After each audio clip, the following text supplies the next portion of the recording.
ओम ओंकार बिंदु संयुक्तं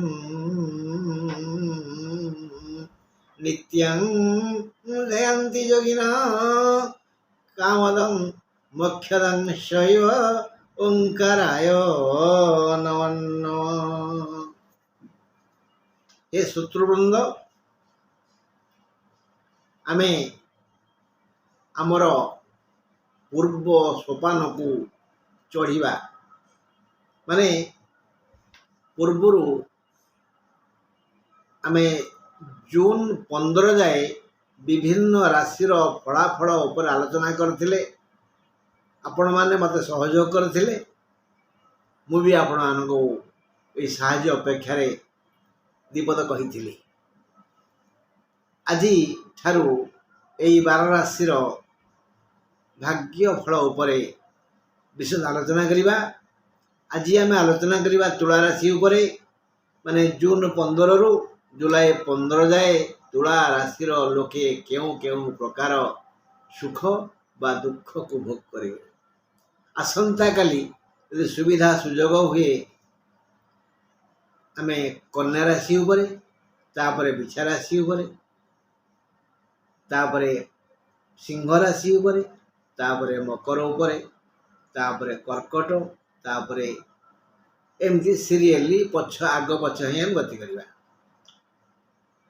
बंधु आपण जानती एबे रवि वृषरे, किंतु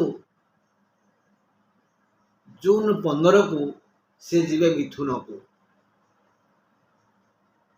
मु या पूर्वर आपण मानू यही शास्त्र उपरे टिके लगी पड़ा मैं निजे निजर जातक देखी बुझापी आम भगवान कल्याण अच्छी कि नहीं, भाग्यवान जातक पार्ट 1 पार्ट 2 पार्ट 3 रे 12-14 प्रकार भाग्य विषय वर्णना करेछि।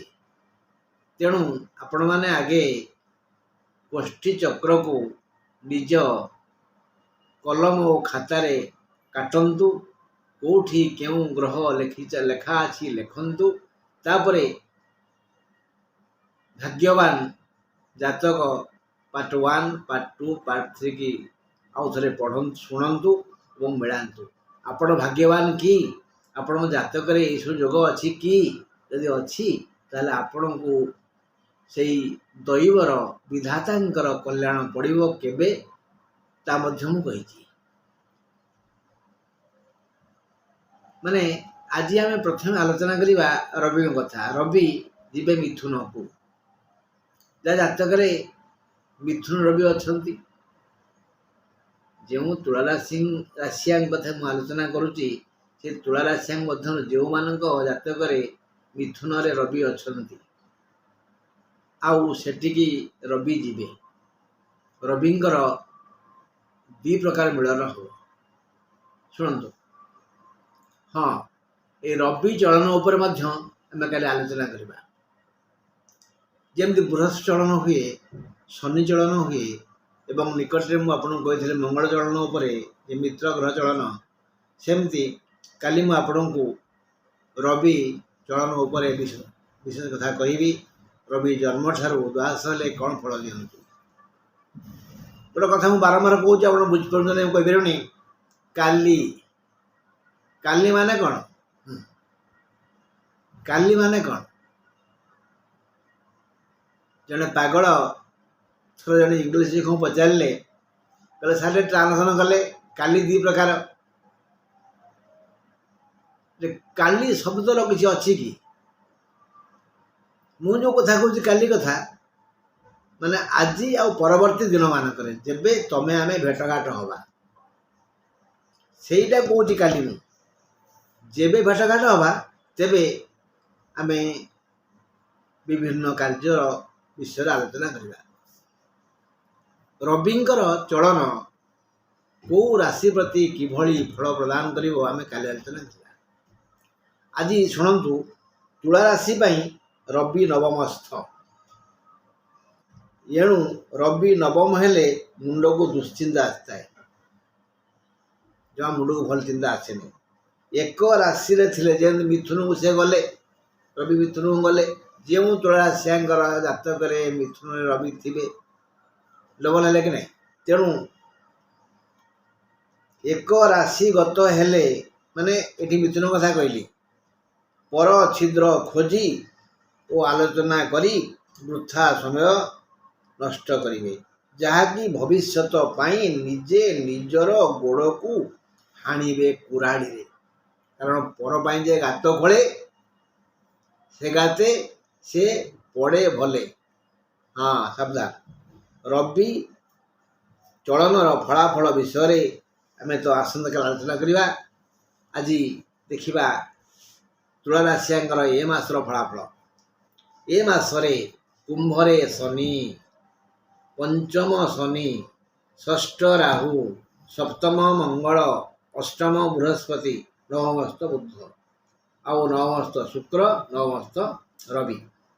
ଦ୍ୱାଦଶ ଘରକୁ ଦେଖୁଛନ୍ତି କିଏ, ରହିଛନ୍ତି କିଏ ନା କେତୁ।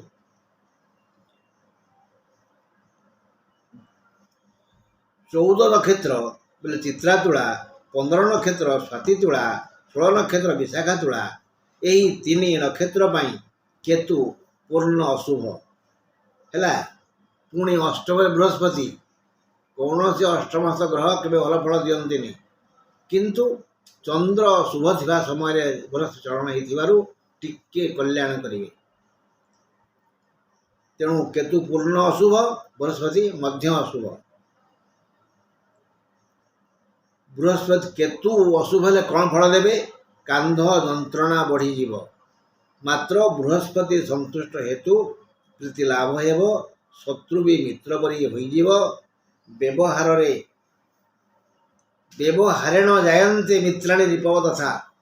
ଆମେ ଯଦି ବୃହସ୍ପତିଙ୍କ କଲ୍ୟାଣ ଚାହୁଁଛେ ତେବେ ବ୍ୟବହାର ଭଲ କରିବା। ବ୍ୟବହାର ଦ୍ୱାରା ଆମେ ମିତ୍ର ବା ଶତ୍ରୁ ସୃଷ୍ଟି କରିବା।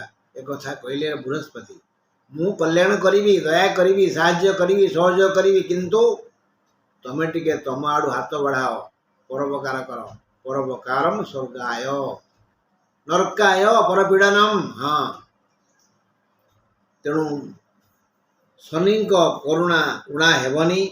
ରାହୁ 14 ଓ 15କୁ ଯୁଗପତ୍ ସୁତ ଓ ସୁଖ ଦେବେ। ଯୁଗପତ୍ ବୋଇଲେ ଏକା ବେଳକେ, ସୁତ ମାନେ ପୁତ୍ର। ରାହୁ 14 ଓ 15 ନକ୍ଷତ୍ରକୁ ଯୁଗପତ୍ ସୁଖ ଓ ସୁତ ଦେବେ। ମାତ୍ର 16କୁ ବାମ ନେତ୍ରରେ ସୁଖ ଦେବେ, ଅର୍ଥାତ୍ ଏହି ବ୍ୟକ୍ତିଙ୍କର ଡାହାଣ ପାଖର ଲୋକର ମଙ୍ଗଳ ହେବ। ମାନେ ଆମେ ଦେଖିବା, ମୋର ପରେ କିଏ ଜନ୍ମ ହେଇଛି ସେ ମୋ ଡାହାଣ ପଟରେ, ମୋ ପୂର୍ବରୁ କିଏ ଜନ୍ମ ହେଇଛି ବାଁ ପଟରେ, ଅର୍ଥାତ୍ ସାନ ଭାଇ ଭଉଣୀଙ୍କର ମଙ୍ଗଳ ହେବ। ମାତ୍ର ରବି ଏ ମାସରେ ଭ୍ରମଣ ଯୋଗ ସୃଷ୍ଟି କରିବେ। ଆସନ୍ତୁ ବିଚାର କରିବା, ଏ ଭ୍ରମଣ ସୁଖପ୍ରଦ ହେବ ନା ଦୁଃଖପ୍ରଦ ହେବ। କେତୁ ବ୍ୟୟ ସ୍ଥାନରେ ରହି ଷଷ୍ଠକୁ ଦେଖୁଛନ୍ତି, ଏଣୁ ରୋଗ କାନ୍ଧରେ ହେବ, ସେଥିପାଇଁ ସାବଧାନ। ହୁଏତ ଏହି କାନ୍ଧରେ କେହି ପିଟିପାରେ ବା ଉଠୁ ଉଠୁ କାନ୍ଧ ବାଡ଼େଇ ହେଇଯାଇପାରେ। ଯାଉଥିଲା ବେଳେ ଗଛରୁ ବେଲ ବା ତାଳ ବା ନଡ଼ିଆ କାନ୍ଧରେ ପଡ଼ିପାରେ। ଏଥିପାଇଁ କାନ୍ଧ ପାଇଟେ ସାବଧାନ। ବ୍ୟୟ ବୃଦ୍ଧି ହେବ। କୌଣସି ବ୍ୟକ୍ତି ସହ ଦେଣ ନେଣ କରନ୍ତୁ ନାହିଁ, ହଇରାଣ ହେବେ। ଏଥିପାଇଁ ମାନସିକ ଭାରସାମ୍ୟ ହରାଇ ପାରନ୍ତି।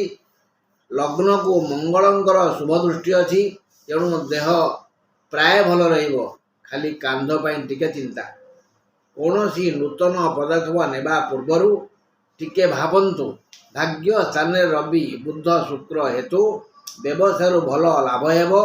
ଅଷ୍ଟମରେ ବୃହସ୍ପତି ପ୍ରୀତି ଦେବେ ଯେ କାହାକୁ ଦେବେ? ଯିଏ ନଇଁ ପଡ଼ିବ ମାନେ ବିନୟୀ ହେବ। ପେଟ ପୋଡ଼ୁଥିଲେ ବି ମୁହଁରେ ହସ ଫୁଟାଇବ, ତା ପାଇଁ ସଂସାର ପ୍ରେମମୟ ହେବ। ତେବେ ଯାଇ ବୃହସ୍ପତିଙ୍କ ଦୟା ମିଳିବ। ନବମ ରବି ଯୋଗୁଁ ଏ ମାସର ପ୍ରଶାସକ, ତେଣୁ ଏ ମାସ ସେତେ ଶୁଭପ୍ରଦ ହେବନି।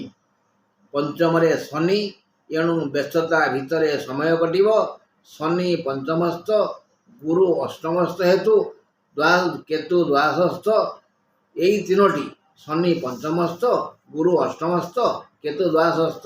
ଏଣୁ ମହିଳା ଓ ଛାତ୍ରଛାତ୍ରୀଙ୍କ ପାଇଁ ଏ ମାସଟି ଶୁଭ ନୁହେଁ। ସମସ୍ତ ପ୍ରକାର ତୁଳା ରାଶିର ମହିଳାମାନେ ଅଶାନ୍ତିରେ ଜୀବନ କାଟିବେ। ପ୍ରାୟ ନାନାବିଧ ସମସ୍ୟା ସେମାନଙ୍କୁ ଚିନ୍ତାରେ ପକାଇବ। ପରାଜିତ ସୈନିକ ପରି କୃଷକ, ଚିକିତ୍ସକ, ଶିକ୍ଷକ ପ୍ରଭୃତି ବିଭିନ୍ନ ବର୍ଗର ବ୍ୟକ୍ତି ନିଜକୁ ଅସହାୟ ଭାବିବେ। ଆଗରୁ ଜାଣିଛେ ତୁଳା ରାଶି ପାଇଁ ଗୁରୁବାର, ଶତଭିଷା ନକ୍ଷତ୍ର, ଦ୍ୱାଦଶ ତିଥି, ଧନୁ ଚନ୍ଦ୍ର ଅଶୁଭ, ଘାତକ ଓ ବିପଦ ଦେବ। ଏଣୁ ଏହି ଦିନ ଗୁଡ଼ିକରେ ସାବଧାନ ରହିବା। ତୁମ ରାଶିର ମାଲିକ ଶୁକ୍ର, ଏଣୁ ତୁମ ପାଇଁ ଧଳା ରଙ୍ଗ ସହାୟକ। ଯେତେ ଧଳା ରଙ୍ଗକୁ ଆଶ୍ରା କରିବ, ପିନ୍ଧିବ, ବାନ୍ଧିବ ତାହେଲେ ମଙ୍ଗଳ। ତୁମର ଶୁଭ ବାର ବୁଧ ଓ ଶୁକ୍ର, ଶୁଭ ରଙ୍ଗ ଧଳା ଓ ନାରଙ୍ଗୀ, ଶୁଭ ସଂଖ୍ୟା 1, 2, 4, 6, 7। ଜାଣିବା ପରେ ସତର୍କ ରହିବା। କେଉଁ ଦିନ ବିପଦପୂର୍ଣ୍ଣ ଦିନ ଗୁଡ଼ିକ ହେଲା ଜୁନ 16 ତାରିଖ, 17 ତାରିଖ, 19 ତାରିଖ ଦ୍ୱାଦଶୀ ତିଥି, 19 ତାରିଖ ସାବଧାନ, 20 ତାରିଖ ଗୁରୁବାର ସାବଧାନ, 21 ତାରିଖ ଖର୍ଚ୍ଚ ବଢ଼ିଯିବ, ହାତକୁ ମୁଠେଇ ଦିଅନ୍ତୁ, କଞ୍ଜୁସ ହୁଅନ୍ତୁ। 21 ତାରିଖ 22ରେ ଧନୁଚନ୍ଦ୍ର ସାବଧାନ, 23ରେ ଧନୁଚନ୍ଦ୍ର ସାବଧାନ, 24 ଓ 25, 26 ଅଶୁଭ, 27 ଗୁରୁବାର ଓ ସେଦିନ ବି ଶତଭିଷା ନକ୍ଷତ୍ର। ତେଣୁ ଜୁନ 27ରେ ଏକଦମ ଜଗିଲେ ଚଳିବେ, ନହେଲେ ବିପଦ। ଜୁଲାଇ 3 ଦ୍ୱାଦଶୀ ତିଥି, ଜୁଲାଇ 4 ଗୁରୁବାର, ଜୁଲାଇ 7, ଜୁଲାଇ 11, ଜୁଲାଇ 13, ଜୁଲାଇ 14 ଅଶୁଭ। ବନ୍ଧୁ, ଭଲ ମନ୍ଦ ବିପଦ ତ କହିଲି। ଏଣିକି ତୁମେ ଯେମିତି କର୍ମ କରିବ ସେମିତି ଫଳ ପାଇବ। ଆଜି ପାଇଁ ଏତିକି। ନମସ୍କାର।